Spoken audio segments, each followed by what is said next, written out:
I'm so honored and excited today to have Matt DeSeno on the podcast. Matt is a seasoned SaaS entrepreneur and coach, the founder of HL Pro Tools, and a committed front row dad and husband. He has equipped thousands of aspiring SaaS entrepreneurs with the strategies to build profitable businesses. He strives to be an indispensable ally for those looking to scale and thrive. Matt, I'm so glad you're here. Thanks for being on the show. Yeah, excited to be here. Welcome to Catalytic Leadership, the podcast designed to help leaders intentionally grow and thrive. Here is your host, author, and leadership and executive coach, Dr. William Attaway. I'd love to start with a little bit of your story for our listeners, particularly around your journey and your development as a leader. How did you get started? Yeah, I started off freelancing. So honestly, for me, it was like the agency space. It's just like get a skill and then sell that skill. And so I guess call this the pre-agency space. My background, not even background, but like literally in 8th grade, I took a programming class and I loved the idea that I could it was a different language that kind of just unlocked. And so through college and even I guess through high school and college, I just dabbled in web development mostly, but so picked up things like JavaScript. And then in terms of frameworks, back in the day, there was WordPress. I mean, it's still a huge behemoth, but this was, 2006, 2007 to 2010, 2012. And so I started, so I graduated from college and I got a job because I was like, I'm not going home. So I just found a job of just a local business in the area. And I realized there was one other agency in the city I was in. This was in Malibu. And I was like, I did a little research and I found out their minimum price was $10K for a website. And I was like, I would do a website for less than $10K. And so I started freelancing. I mean, it really was freelancing. I did formalize like a business entity, but it was a business of one. And I put together, the digital storefront of I'm an agency. But it was just me. Set out a goal to do, I was like, I'll charge $5K. I want to do 20 websites. I want to make $100K. And that's how it began. Wow. How did you go from there To where I'm at. to where you are now? Because agency world is very unique even among entrepreneurs. Yeah, for sure. So the short story is 2012 to 2016.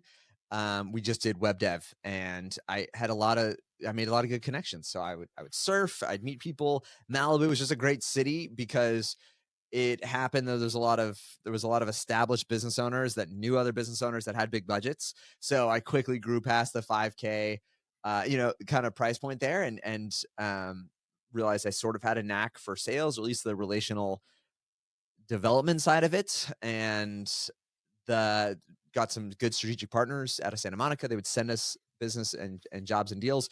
2014, I got married. 2015, we bought our first house. And that year, we bought the house that needed no work. And then we decided to fix the whole thing up. And I had like a few years of like always up and to the right. And I was still young and ignorant. And so we just started spending like it was nobody's business. And so we got into a cash flow crisis at the end of the year because we would do these formal proposals. And so literally from October to January, through December, everything we bid, they're like, sounds great. We're going to go with you. We'll start January 1st. And all of our stuff was like, it was a job shop, bid it out, pay, do the project, be done, move on with your life. And so in this, I think I built a small team, 3 or 4 of us there. And so I had some fixed expenses and I just saw cash flow going the opposite direction. And I didn't know it at the time, but I had a limiting belief that if I ever ran out of money, I'd become the worst version of my father. So that was a little bit of like a demon that I was running from.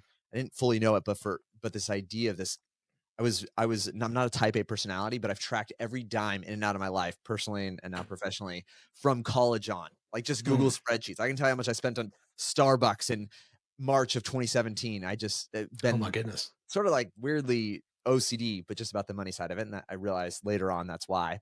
But so this was devastating me in December to go to my wife and be like, we're out of money. We can't. I was always like a debt. I was like, we have to carry debt. So even that, like, and so it was the first shift where I was like, I got to do something recurring that they want to pay me ASAP. So I was like, I got to learn marketing. And so that was 2016, the jobs came in January. We survived. It was all fine. But I just immediately shifted to I wanted recurring and selling something that they wanted yesterday, not something that'd be nice to have 3 months from now. And so went into like learning the world of marketing and just Googling and YouTubing, and we evolved into a performance-based marketing agency. So all the way up until 2018, we were doing these deals, whereas it was pay per performance, and we had good relationships and great standings, and we just did boring, steadfast business stuff. We focused on appointment-based businesses that could do a pay per show model or a pay per sale model. Largely that meant it was brick and mortar, and we evolved and kind of grew out of California. Was like our region. That's where we served. It was just businesses in California, because that's how we were able to continue to stack clients. In 2018, we had accidentally become kind of affiliates, because we'd gotten a book of business, a few hundred clients. And so every client would come on, if anybody recalls doing marketing in those days, and you'd sign them up for like 7 different softwares. I just had to. It was like, you gotta sign up for Scipio to send text messages. You got to sign up for, Zapier to do automations. You got to sign up for ClickFunnels to do funnel building. And so we had a good little chunk of affiliate marketing. And one of the affiliates drew me out. It was actually the first affiliate thing I ever started was Shopify. So in 2012 to 2016, we kind of fell into the Shopify space accidentally.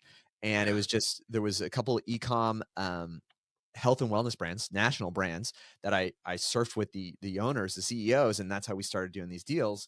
And we launched these sites, and you get a percentage, 20% of whatever they're doing. They were often beyond the standard plans. So they're paying thousands of dollars to Shopify, and I'm getting a cut of that. And I did not expect it at all. So it grew up to a pretty sizable chunk. And 1 month in 2018, it just disappeared, totally vanished. And so that's when I then thought, oh, like in my mind, I was like, man, this affiliate stuff is going to be my retirement. I was like, oh no, this disappears. And so then I got fixated with the idea that, like, man, we need to own the things that we're referring to. So then I wanted to get into software. I was like, we got to do software. We got to refer to ourselves, essentially, is what I wanted to do, is own more of the software brands.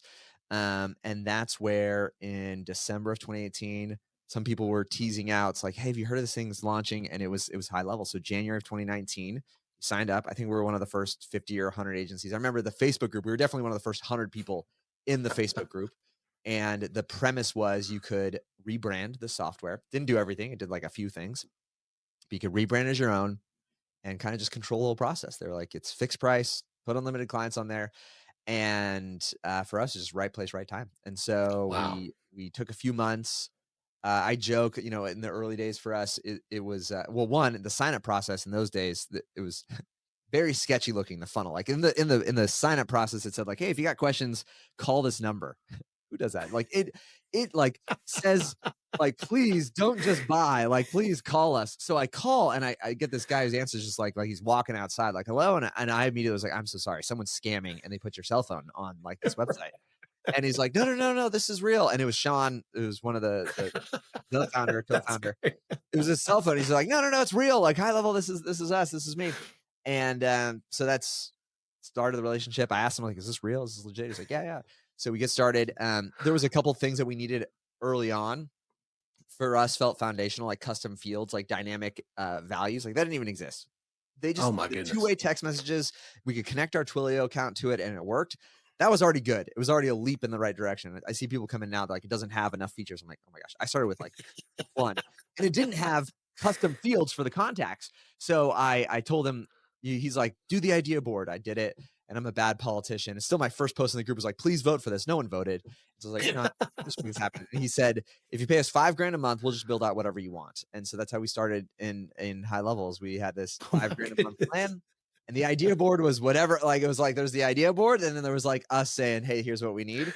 And it was great. And I just paid to accelerate the timeline there. And so if anybody enjoys custom fields in HighLevel, you're welcome. But thank you. Yes.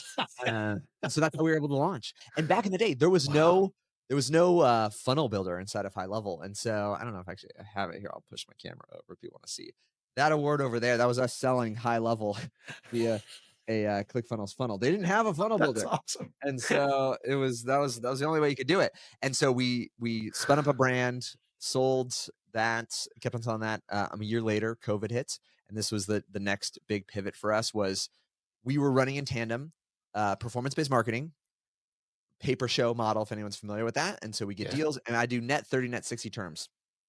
Meaning we do the work and they pay us a month or 2 months later after like they came in, they showed up. And it was great. I was like, easy to sell, low barrier, because it was like nothing to get started. We owned all the risk, and we could do higher ticket things. So our average retainer was about 9K a month. And so it was great. And so for a few hundred businesses, I was riding high. Big team costs because we were still running certain processes. And so in that time, we invested into some other tech to make it easier and higher leverage for us on some of the process of like appointment setting. Because I used to just like hire college students to literally do the dialing on these leads. Oh, wow. We were running the ad, like all this sort of stuff here. And COVID hit. At the same time, my wife and I were expecting, but actually we were expecting like 6-7 weeks later. So my wife's water broke almost 7 weeks early. We go into the hospital and COVID shutdown happens. And so we were not prepared. First time parents, all sorts of dynamic there. And they kicked us out of the hospital. We're in California. They didn't really know what to do. It was like chaos zone. And so I had a high expectation of myself in being a father. If you can't tell, it's a big motivating driver for me. It was a demon that I was running from, and then also, wanted to be different. And so they kicked us out of the hospital and put our son in the NICU. And usually you can visit and be there 24/7. But this was COVID, like week 1. And so they literally said, you can come back when he's ready to come out. And I just bawled that night. I was like, and I honestly didn't even know fully the impact on the work side of it. But so what I resolved to do, I barely slept that night. I was like, I'm going to go in because I knew I could get kind of close. I couldn't get into the NICU. If anybody knows, you have like the hospital, then you've got the labor and delivery, and then you got the NICU. It's like a lock. It is like they controlled it. But I knew like policies, it was murky, especially in those early days. And so I would show up every morning, go through the ER with a car seat, a backpack, and a lunchbox, and say, my son's in the NICU. And they're like, okay, checks out, he's here. So they let me in that door. And then I'd go to labor and delivery, and they'd be like, my son's in the NICU. Go to that door. But I knew I couldn't get into the NICU. So I would just go to the waiting room next to the NICU, and that's where I'd work because I just wanted to be close to him. And so I just, and it was a weird time. It was a ghost zone. They were converting labor and delivery into like looked like extended ICU, like something you see in the movies where they've got like the white partitions and stuff. Yeah. LA didn't get hit like New York, but everyone thought like, is this what's going to happen kind of a thing? Yeah. And so, but that was where we had clients now saying, hey, sorry, we got shut. We can't operate. We're not going to be able to pay the invoice from January or the invoice from February. And it was a fight or flight season. And I just remember the mantra in my mind was like, money doesn't disappear, it just shifts. And so if you can imagine, here I am, I'm like, I will fight for anything. There's my son who I can't even hold, walls away, and the business is crumbling around. And so in that space, it was, I say hustle and PPP loans, honestly, that kept us afloat. Cause I had a team of about, I think we're around 10 folks. And so I didn't have to lay anybody off, but what we did is we started saying like, what are we doing that's working? And are there other people like us who are just in different areas where they're not being hit like we're being hit? And so we did two things we realized is one, we had built out a couple of resources in the high level space. And then we had our team that was running support for our SaaS brand. And we had clients, literally, they would cancel the retainer, not even cancel, they would just not pay the retainer, but they would keep paying the software. But I held them as two separate brands. So they didn't know that I could see they were still paying for the utility, but they stopped paying the service provider. And it killed me a little bit. I so wanted to just like charge their credit card for what I was due. But I couldn't. But it was a huge aha too, because we were accidentally selling the software. And this was like, this should have been our intention. This should have been like the main focus. And so that spun out a couple different, so then we just started to say, can we license out what we're doing to other folks in the same place? And that's what we did. So that's how HL Pro Tools was born. We spun out also Zappy Chat. That was our AI solution. We created an AI integration for high level. This is 2020, 4 years or three or 4 years before it got like popular and big. So we were doing that piece of it just because we needed more leverage for the team appointment setting side of it. But we were doing conversational appointment setting with AI in 2019 for ourselves and 2020 to the other agency world there. And so And I would have never imagined what it would become and today. And so now we've been able to launch, grow, partner with, acquire uh, a number of other SaaS brands, some of our and primarily in the high level ecosystem. So built on top of or a rebrand. And so we just recently sold one of our brands. It's called Cairo Dominance. It's public, and so to a private equity firm.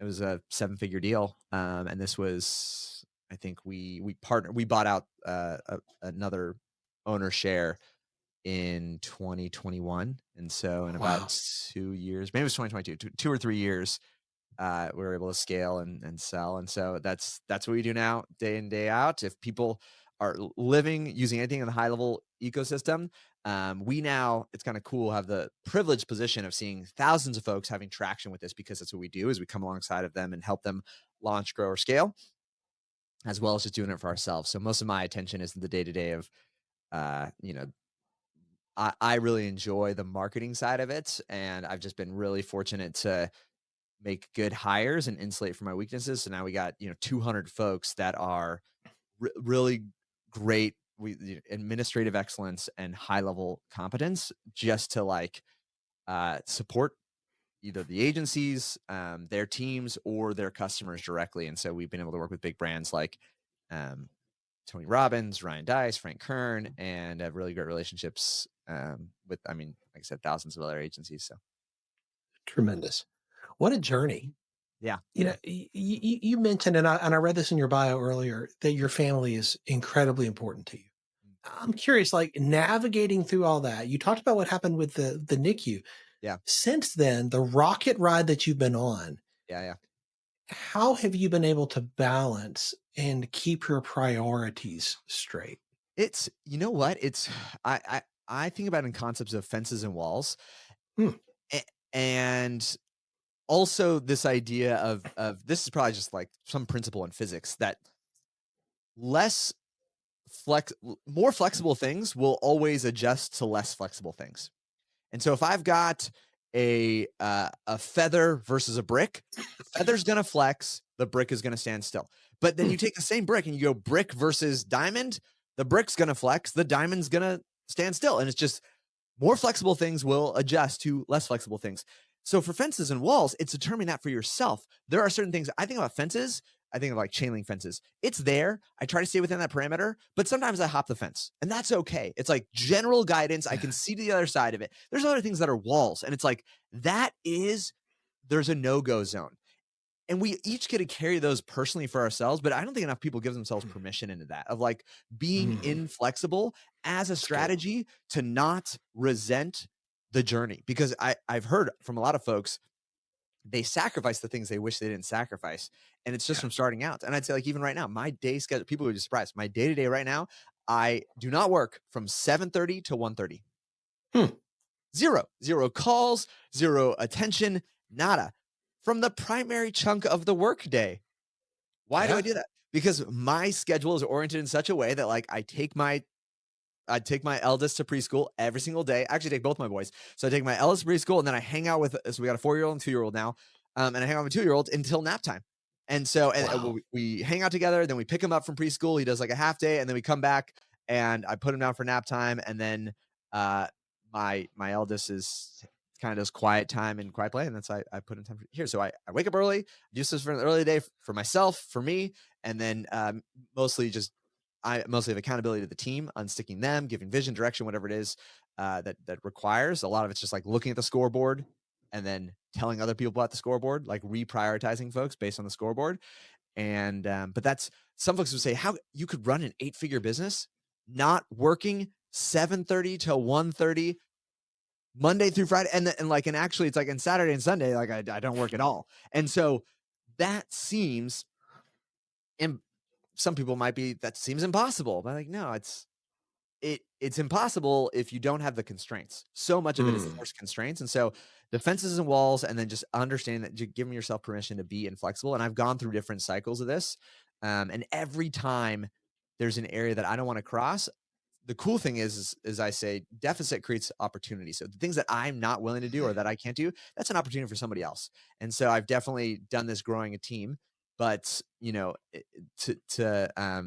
not I've not sacrificed for myself or for my family, and I've not completely built, I didn't build out in the open.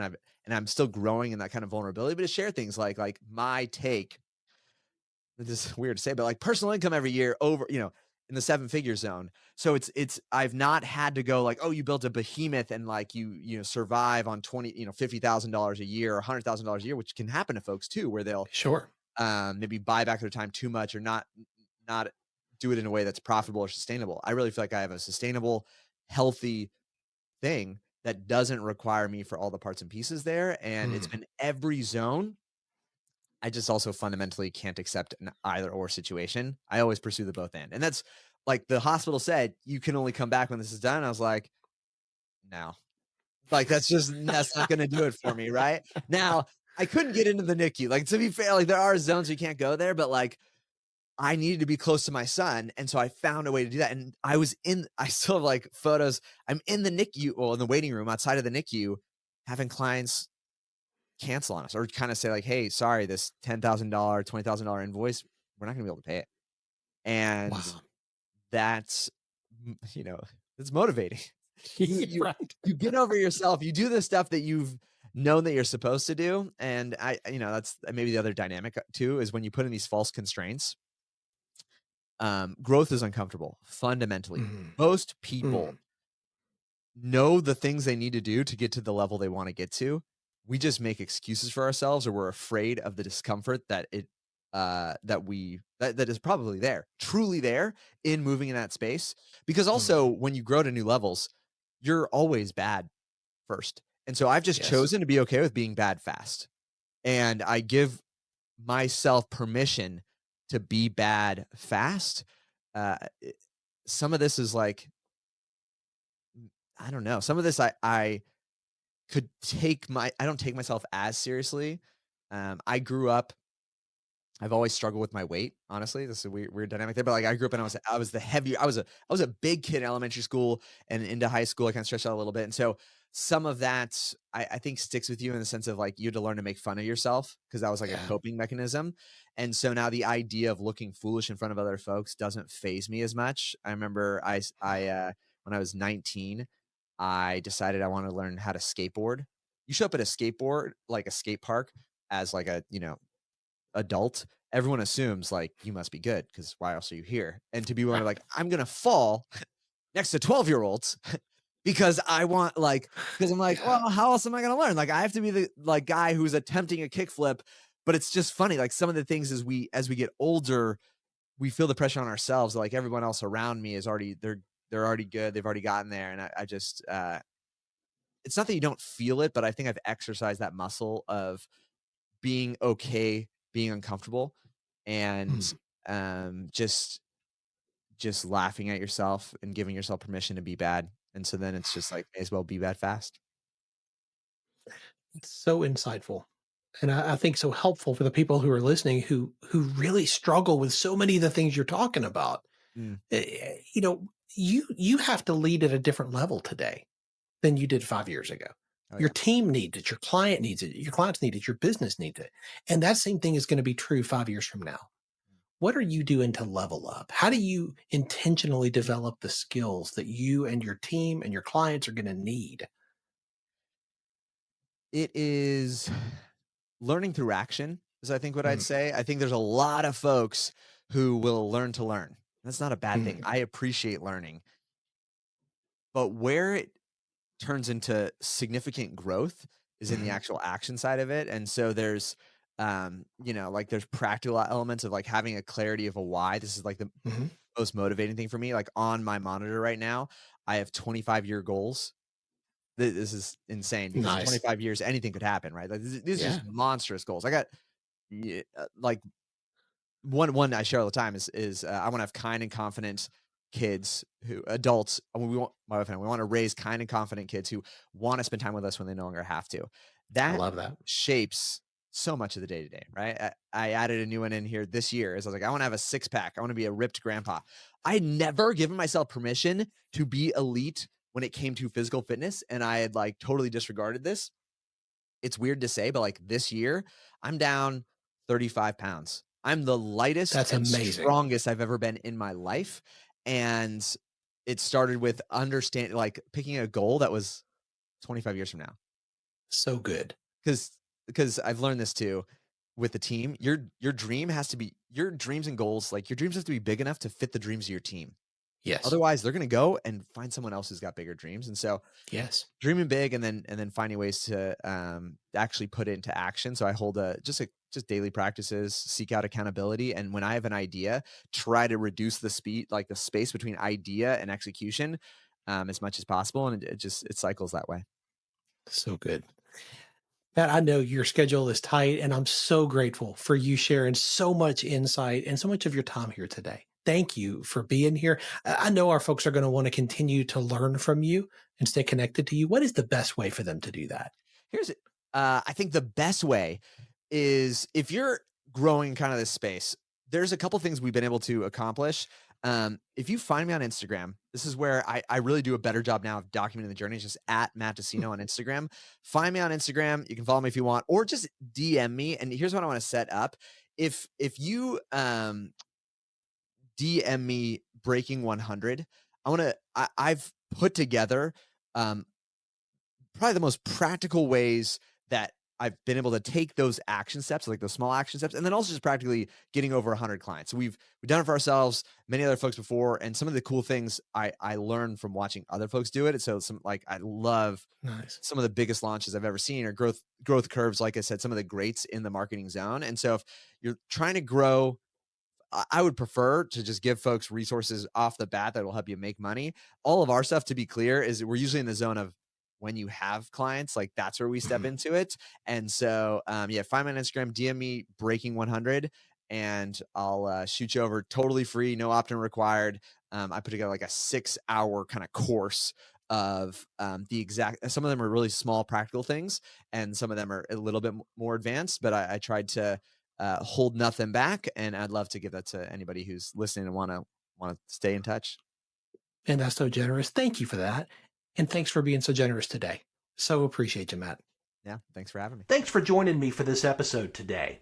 As we wrap up, I'd love for you to do 2 things. First, subscribe to this podcast so you don't miss an episode. And if you find value here, I'd love it if you would rate it and review it. That really does make a difference in helping other people to discover this podcast. Second, if you don't have a copy of my newest book, Catalytic Leadership, I'd love to put a copy in your hands. If you go to catalyticleadershipbook.com, you can get a copy for free. Just pay the shipping so I can get it to you, and we'll get one right out. My goal is to put this into the hands of as many leaders as possible. This book captures principles that I've learned in 20 plus years of coaching leaders in the entrepreneurial space, in business, government, nonprofits, education, and the local church. You can also connect with me on LinkedIn to keep up with what I'm currently learning and thinking about. And if you're ready to take a next step with a coach to help you intentionally grow and thrive as a leader, I'd be honored to help you.